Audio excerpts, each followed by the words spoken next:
This story is called The Greatest Thief. Mark Wilson was a thief. He enjoyed stealing. After all, it was his hobby. His father was a great thief too, the best in St. Lucia. In the year 1960, his father, John Wilson, was arrested for the first time in his life after a 45 years of a thieving career. And what did he get arrested for? For stealing a police jeep which was parked at the crime scene amid scores of people and police officers, and no one saw the jeep disappear. No one. And why did he steal the police jeep? To take his wife, Mark Wilson's mother, to the hospital. Can you imagine that? After he used the jeep, he parked it neatly outside the fire station in Castries and went his way. A fireman thought he saw someone resembling the old man Wilson get out the jeep. So the police arrested old man Wilson and tried to make a case against him. Mr. Wilson was given bail the same day and returned home to plan a strategy. But his son Mark Wilson was a step ahead of all the planning. Without telling his father what he had up his sleeve, Mark, who was at that time only 17 years old, broke into the well-guarded courthouse and stole the file relating to the case. He then visited the police station and was so lucky that the police in charge went to the bathroom and Mark tore out the page from the police station logbook, which had the written record of his father's arrest. Then he returned home and there was much rejoicing, for that was the obvious end of the case. The Wilsons were a dynasty of thieves. It had been started, that thieving streak, by his great-grandfather Owen Wilson, who would steal important documents for the best law firm in that country. He also never got arrested, ever. And the secret had survived through generations of the Wilson family line. So as you can see, Mark had the art of stealing in his blood. Now, the Wilsons had a certain philosophy. They never stole from the poor, always from government or the very rich or the very greedy. Mark's father had died many years now, and he lived a secluded life on his farm, a property his father had stole from the rich plantation owners just by manipulating some legal documents. Now Mark was growing old, and he had a wife who loved him, but he had no children. Well, that is not exactly true, because Mark was once in love with a girl named Loretta, who got pregnant for him, but who ran away with a sailor because Mark got jealous one day and beat her up. She was about 3 months pregnant at that time. And Mark never found her, though he searched for years. Anyway, like I said, Mark Wilson is an elder now, and all he have is his farm, his wife Doris, and 2 cats. He was, as far as he could see, the last of the Wilsons, a dying breed. Now, Mark Wilson was very good at farming. All around his house were vegetables and fruit trees, including a huge East Indian mango tree laden with ripe yellow and red juicy sweet mangoes on the edge of his property. Now, Mark Wilson had a banana tree that was out of this world, right at his back door. This tree bore a bunch of Gros Michel bananas that had everyone talking.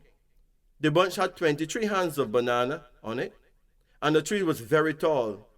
Then, one day, it bent over, and the bananas almost touched the ground. They were the biggest bananas anyone has seen in St. Lucia. Now, it was the day before Christmas Eve. Christmas celebrations were in the air, and Mr. Wilson received a phone call from a man with a strange accent. "Old boy Wilson," he said, "I know your secret, but I am a better thief than you. I am going to steal your bananas tomorrow night, Christmas night, at midnight, unless, of course, you accept defeat and cut them down before then. And if you cut them down, old boy, I'm going to steal the ripest mangoes off your tree just to show you that as a thief, I am superior." "To hell with you," shouted Mark Wilson. "If you think about it, come and get them. Come and get them. Trust me, I don't back down from a challenge. I don't back down from no challenge at all. The next day, Mr. Mark Wilson cleaned his old buckshot gun. He sharpened his machete to a glistening maximum. He set nails pointing upward on the ground all under the tree and camouflaged them with mud. So when the culprit stepped under the tree to reap the bananas, he would feel it. Then he hung a rope on a tree with which to kill himself or the thief, whichever one failed the test. Then he sat at his back door, facing the bananas, eyes fastened on the lovely bunch, a gun in his hand, machete on the doorway beside him, a smile on his face. Long time he yearned for some real action. He felt young again. Now, for the first time, he's bound to steal some idiot's life. Mark took a real good look at his bananas. He was so near he could almost touch them. Indeed, the biggest bunch of bananas he had ever seen in his lifetime. And they were his. All his. No one could steal my bananas and remain alive. No one, he told his wife. Well, 8 o'clock passed. 9 o'clock passed. 10 o'clock passed. The farm was covered by darkness, but the yard light kept the bananas in full view. Then midnight passed, no sign of the thief. Doris, make me some coffee. I will stay up all night and watch my bananas. When Doris brought the cup of coffee, Mark took the cup and raised it to his lips and took a sip of coffee. That was good. Not too sweet, not too hot. Excellent. He rested down the cup on the small table behind him, and he turned around and glanced at his beloved bunch of bananas, and he held his breath. He was speechless. His eyes opened wide, and his mouth fell open. His bananas were gone. Gone! Gone! Only the sap could be seen dripping down from the stem. The old man screamed. He fired every shot from his gun through the farm and killed a few chickens in the chicken coop who were asleep at the time and caused a great commotion in the village. He looked at his watch. It was 15 minutes after 12. Then he heard his phone ring and the thief was on the line. "Elder," said the thief, "thanks a lot for the bananas, man. I really enjoy these. As a matter of fact, thanks too for the mangoes. I took 150. They're really great. One or two have worms. You should spray the tree, man. You should protect them from getting worms. These bananas lovely."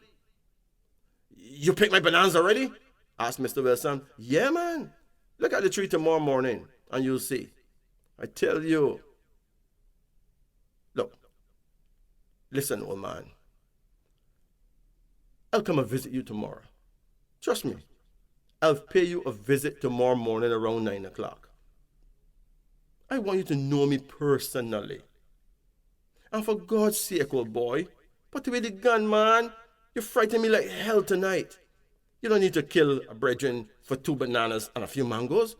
Black man must never stay like that. If we must die, let it be for a worthy cause, man. Look, I see you put a rope with a noose over the mahogany tree. I took it down. Yeah, man. You don't need to die before your time, old boy. You're a great man, Mark Wilson. Look, I see you at 9 tomorrow." And with that, the thief hung up the phone. Now, Mr. Wilson was very puzzled. This man sounds so noble. I hate to say this, Doris, but he don't sound like an enemy to me. Anyway, his wife asked him to be cautious. Well, 9 o'clock finally came, and there was no sign of the thief.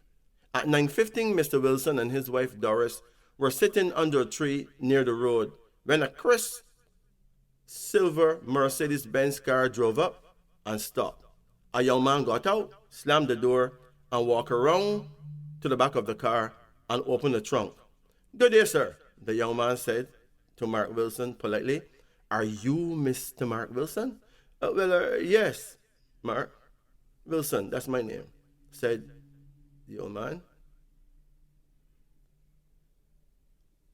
He looked at the handsome young man standing before him. My name is James Wilson. I am the son of Loretta Hoyt. My mother told me all about you, Dad. She told me that you are my father, so I traveled all the way from the island of Dominica to see you. Oh yes, I am the same one who was here last night. See the bananas and mangoes in the trunk there? I brought them back to you. I was afraid you was disown me, so I stole your things to show you I am a chip off the old Wilson block. Mark Wilson laughed and he cried. And he laughed and he cried. And he laughed and he cried. It was the happiest Christmas day of his life. Then he embraced his son, his only child, and held him for a very long moment. Close, close, close to his heart.